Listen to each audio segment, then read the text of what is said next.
안녕하세요. 알아두면 쓸모있는 남성 지식 알쓸남식 유로박입니다.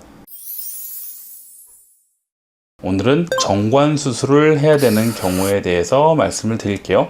정관 수술은 영구적인 피임 방법입니다. 남성이 하는 수술이고요. 요약해서 말씀드리면 성관계를 활발히 하고 있는데 임신 가능성도 있고 그런 상황에서 임신을 원하지 않는 경우에 하는 수술이에요. 교과서나 여러 매체를 찾아보면 정관 수술을 해야 되는 정증이 있습니다. 참고하시고요. 오늘은 좀 관점을 바꿔서 그동안 얘기하지 않았던 내용들을 가지고 한번 말씀을 드려봤으면 해요.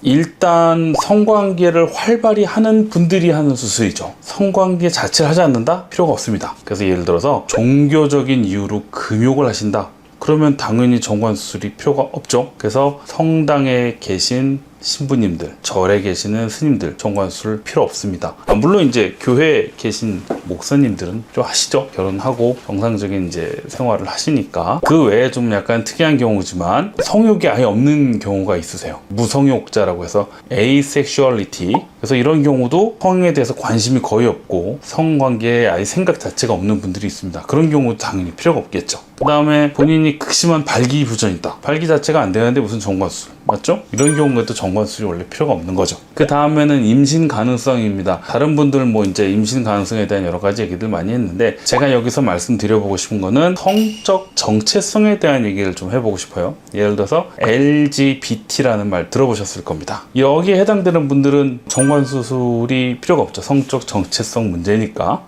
물론 여기서 이제 L하고 B는 당연히 제외입니다. 그분들은 이제 성 자체가 다르니까 그런 거고, 일반적으로 생각할 수 있는 그런 성관계를 가지는 부류가 아니라면 당연히 정관 수술은 필요 없는 겁니다. 할 필요가 없어요. 흔히 이제 잘 생각하지 않은 내용인데 파트너의 나이도 되게 중요합니다. 물론 남성의 나이도 되게 중요하지만 특히 이제 여성 쪽 파트너의 나이도 굉장히 중요해요.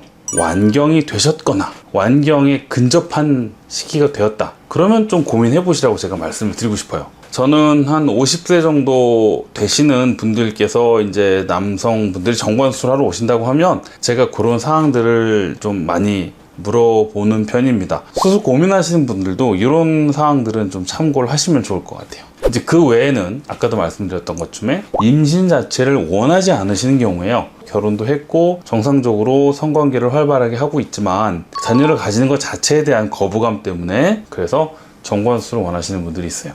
이런 분들 제가 설명하기 참 어렵습니다. 이 내용 좀 참고하시고, 내 몸인데, 내 몸은 내가 결정하는 건데 왜 의사가 나서서 이거를 하지 말라고 하지 않는 쪽으로 이렇게 자꾸 유도를 해서 말을 하느냐.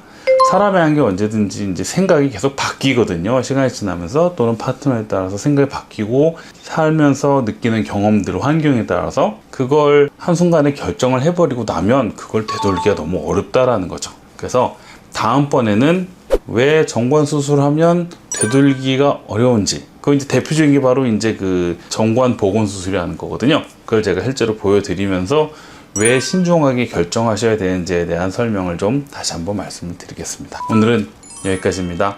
시청해주셔서 감사합니다.